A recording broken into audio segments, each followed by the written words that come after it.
18 বছর ধরে যে জেলা পরিষদ তৃণমূলের দখলে ছিল, এবার সেই পূর্ব মেদিনীপুরে এবার বড় ধাক্কা জোড়া খেল। সভাধিপতি ও সহকারী সভাধিপতির ইস্তফায় নিয়ন্ত্রণ হারানোর মুখে বোধ।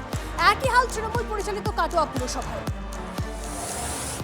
একের পর এক পুরসভার পদ ছেড়ে পালাচ্ছে তৃণমূল। এবার জেলা পরিষদেও একই ছবি।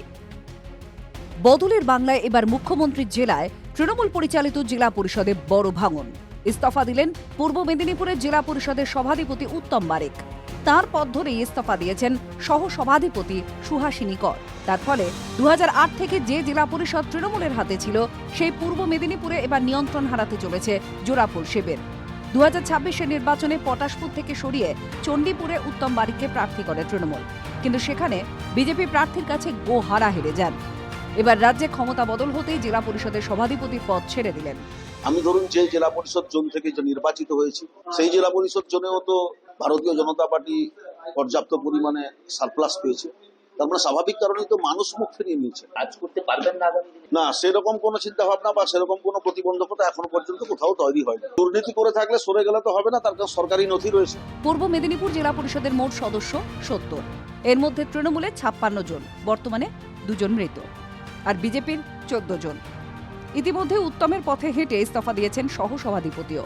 তৃণমূলের বাকি কর্মাধ্যক্ষ সদস্যরাও কি একই পথে হাঁটবেন? এটাই তো ভবিতব্য ছিল।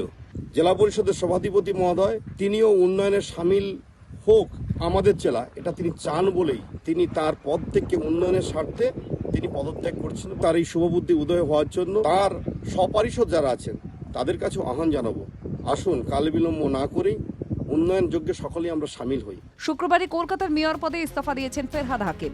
বৃহস্পতিবার বিধাননগরের মেয়রের পদ ছেড়েছেন কৃষ্ণা চক্রবর্তী। একের পর এক তৃণমূল পরিচালিত পুরসভায় গণ ইস্তফা। এবার সরে দাঁড়ালেন কাটোয়ায় তৃণমূলের পুরপ্রধান। কারণ শারীরিক এবং মানসিকভাবে বিধ্বস্ত, আমার একটু দম বন্ধ হয়ে আসছে। কৈফিয়ত চাইছি, বিভিন্ন পুরনো জিনিসের কৈফিয়ত চাইছি। এত চাপ নিয়ে কাজ করা সম্ভব নয়। ভয় পাচ্ছে বিভিন্নভাবে, ফেসবুকে থেকে শুরু করে বিভিন্ন জায়গায় যেভাবে হচ্ছে ঘটনা, সেটার পরিপ্রেক্ষিতে তারা একটু ভয় পাচ্ছে। এদিকে আবার ওই পুরসভাতেই 2 তৃণমূল কাউন্সিলর পদত্যাগ করেও কয়েক মিনিটে ইস্তফাপত্র প্রত্যাহার করে নেন। পালাবদল হতেই দুর্নীতির মৌচাকে পরপর ঢিল পড়তে শুরু করেছে। ফলে পুরসভা পঞ্চায়েতের মধুভাণ্ড ছেড়ে আপাতত পগার পার অনেকেই।